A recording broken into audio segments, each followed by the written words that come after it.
He whispered, "I'll be your legs," when the world took them away. The doctor didn't soften the words. He didn't pause to let hope breathe. "You'll be in a wheelchair for the rest of your life." The sentence hit harder than the crash that had brought Maya Reynolds, 28, into that hospital room. The beeping machines blurred into a single, endless sound as she stared at the ceiling, trying to remember what it felt like to run, what it felt like to trust her own body. Her legs lay still beneath the blanket, strangers to her now. Forever was a long time to be broken. She didn't notice Daniel Hayes, 35, step closer until he was already kneeling in front of her. A single father with worn hands and eyes that carried too many responsibilities. Daniel had no speeches prepared, no promises polished by optimism. He just took her trembling hands and leaned in, his voice barely louder than a breath. "Then I'll be your legs." Maya shook her head, tears spilling freely. "You don't know what you're saying." Daniel nodded. "I do, and I'm still saying it." They hadn't planned this life together.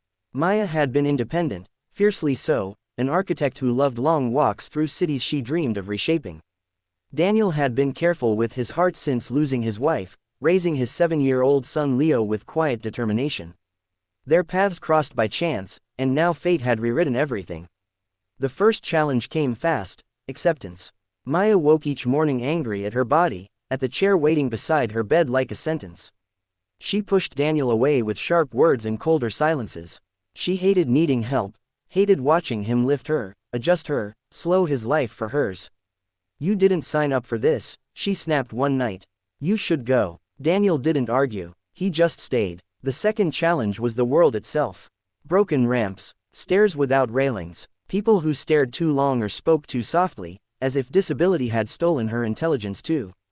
Maya returned home and cried into her pillow, mourning a life that felt smaller by the day. Daniel responded the only way he knew how, by adapting. He learned every shortcut, every accessible route. When places weren't kind, he carried her. When nights were heavy, he listened. When she said she was tired of being strong, he reminded her she didn't have to be. Leo became part of the healing in ways no adult could. One afternoon, as Maya struggled through physical therapy and failed again to move what would not move, Leo rolled his toy cars across the floor and said, "You know, superheroes don't all fly. Some just don't quit." Maya laughed for the first time in weeks, and then cried harder than ever. The third challenge was fear. Fear of being a burden. Fear of love turning into obligation. Fear that one day Daniel would wake up and realize he deserved easier. That fear nearly destroyed them. During a fight fueled by exhaustion and pride, Maya told him to leave. She said he was wasting his life.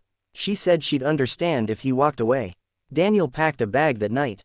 And then he unpacked it. "I lost someone once," he said quietly.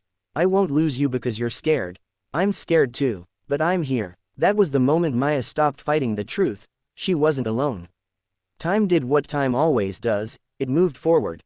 Maya found new ways to design, creating spaces that welcomed people the world often ignored. Daniel took a second job to support their growing dreams, never once complaining. Leo learned compassion beyond his years, proudly introducing Maya as, "my bonus mom." They didn't get a miracle cure. There was no sudden moment where Maya stood up and walked. But there were other miracles. Dancing in the kitchen with Maya's feet resting on Daniel's shoes. Late night talks where fear loosened its grip. A quiet proposal in the living room, Daniel kneeling again, just like that first day in the hospital. "I meant what I said," he told her. "I'll be your legs, but you've always been my strength." The world still wasn't perfect. Challenges never disappeared completely, but they faced them together, steadily, stubbornly, with love that refused to quit. And when people asked Maya how she survived losing the ability to walk, she smiled and answered honestly. "I didn't lose my way forward.